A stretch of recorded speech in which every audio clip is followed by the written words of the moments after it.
All right. So one human rights advocate is blaming the government ministers for the inability to reach a consensus on abortion.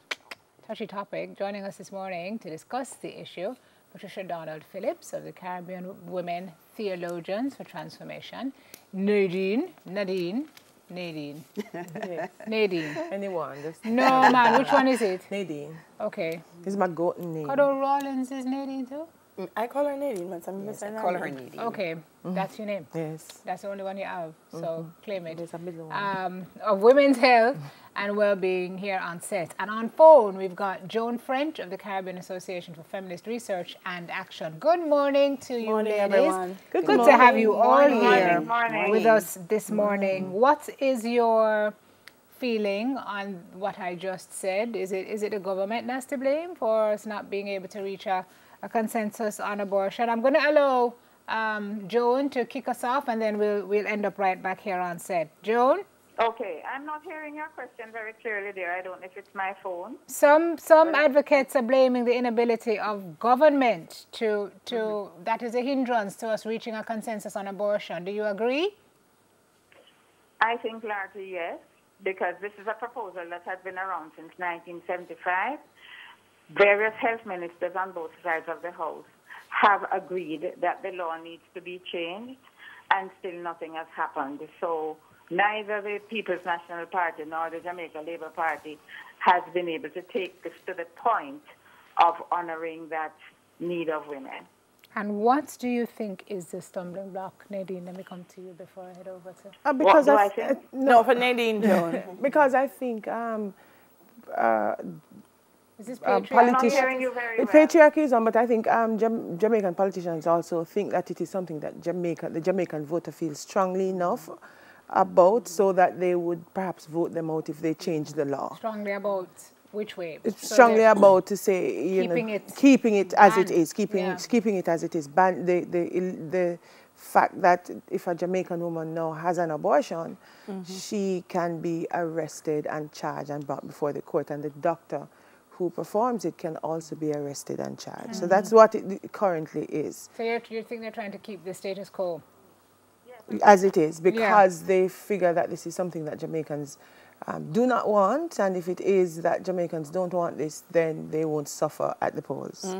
Is that really what it is, Patricia? Are most Jamaicans saying leave it as it is? Yes, man. What you talk about, man, chat about, as my auntie would say. Absolutely. For me as a Christian, a committed Christian who supports women having the choice about abortion, you know, so the majority of people that say, "Born that." I had someone responding to an article that Emma Lewis on her blog, Picheri, wrote. Yes, the only person responded said, "What abomination to them people there," and we should be ashamed to be calling God. Is it a male person or a female?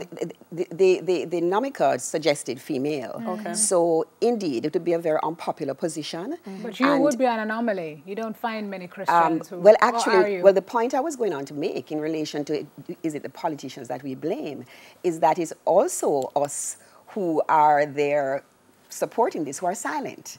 So I believe that as citizenry, that's the word, we ourselves have not been as vocal as we could be. You don't have to bring the pressure, you have to press down on the screw, you know, to let this happen. So I say we share the responsibility. Organizations like my own, we are an inchoate, a baby group, call it that, of religious women, Christian women who feel that we really needed to have our voice heard. We are just brand new, but I've been around also as WMW Jamaica for over 30 years. So I think we also share in the responsibility to create the pressure. But yes, I would agree that overall, like Nadine says, everyone's scared that we'll get voted out because the vocal people, the people who make their voices heard loud and like, you know, them blind you with an eyes, ears deaf, are those who say no. Joan? Yes. Joan? Yes, hello. I want to bring in here, based on your research, because people say, why change it? Based on your research and the things that you've analyzed and reviewed as far as women's rights are concerned and some of the issues affecting women in Jamaica, why is it necessary to even change this law? Because women die, because it is there. That is the biggest reason. Women die because it is there.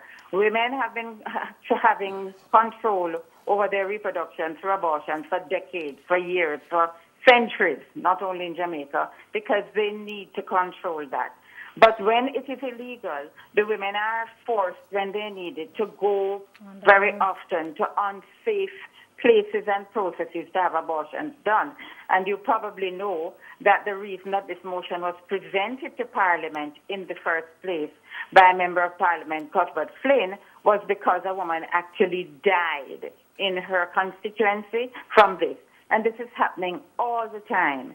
But we don't hear about it because people don't even want to speak about having had an abortion because they know that they are criminally liable. Nadine, I'm sure you've heard many of these stories as well. Just one of what I get a lot of those young women who are unsure about what they should do. You see, the thing about it, when abortion is illegal, it's not on the table. So you cannot intervene with a young woman and give this as a legitimate alternative. And one of the things I think young women need to do is when they find out that they're pregnant, however young they are, is to sit with somebody and explore their choices. And right now, on the face of it, we say you have no choice. You have to, however young you are, you have to carry this child. But at the same time, this young woman might decide this is not what I want, and then she might try to find access to abortion services elsewhere that might not be safe, and that what we have seen is causing women a lot of harm. They're going to hospitals, having started an abortion, running the risk of getting an infection that could kill them. Some of them are trying to self-abort. Self-abort. And we have people now selling the pill. I can't remember the name of it. And the women are, what it does is it induces an abortion. So they're in a lot of pain at home until they eventually end up at the hospital. Some of them don't end up at the hospital at the time they need to end up there.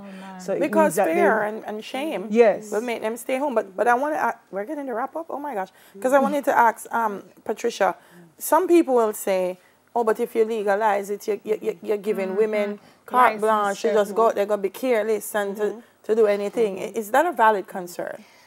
No, absolutely not. Okay. Because, again, as Christians who are saying that we support this, we are seeing a situation where God gave us choice. It's one of the greatest gifts that human beings got. And also, we are in a context, we believe, of a God who is loving and caring. And if we say we love and care for each other, then surely we're going to be caring for someone whose life is endangered, who has been maybe the victim or the survivor of some crazy, evil person who wants to destroy a child. Very often the conversation doesn't even look at the causes of these pregnancies. As someone said to me, there's all this conversation, but what is it? We don't look at the poverty that generates it. We don't look at the cultural stereotypes that say that a woman is property. We don't look at the economic, the emotional, the physical, the things that push her into these situations. What say you to the persons who say, well, you know, when there are no extenuating circumstances, there's been no rape, there's been no incest, there's been no... Somebody just chooses. It's just a choice.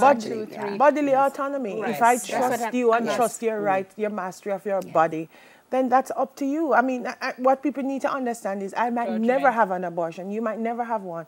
But it doesn't mean that because I don't want one, the next person shouldn't make that decision for themselves. It's my personal choice.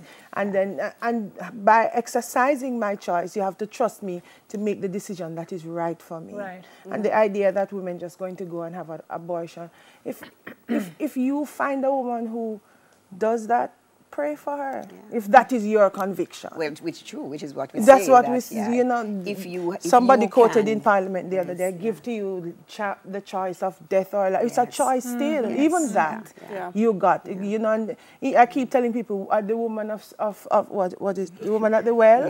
Jesus said, go and sin no more. He didn't follow her to say, me in sure, so you never sin. So if those people who feel that this is a sin are looking at the Bible and Christianity as an example. The example there is, I give you choice, and I cannot then dictate how you should use that choice. Some people who are saying you take the choice away from the right to life. Well, a lot of this also lies on what people think about human life. That there are those who are saying that life is there from the beginning. Some say later on, etc.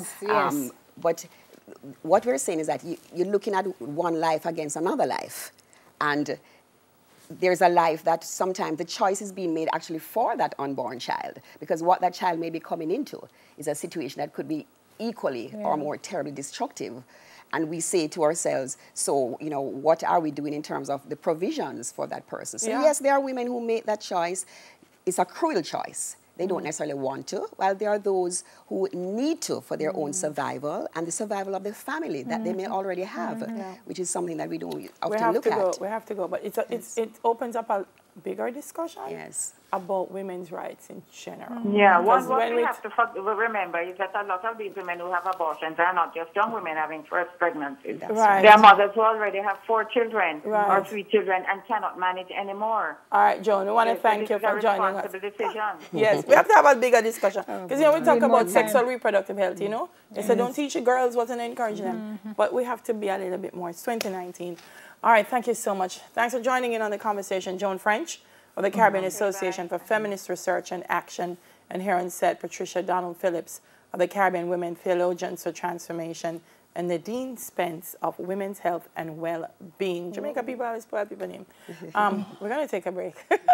More after this, right, Nadine? All right, darling.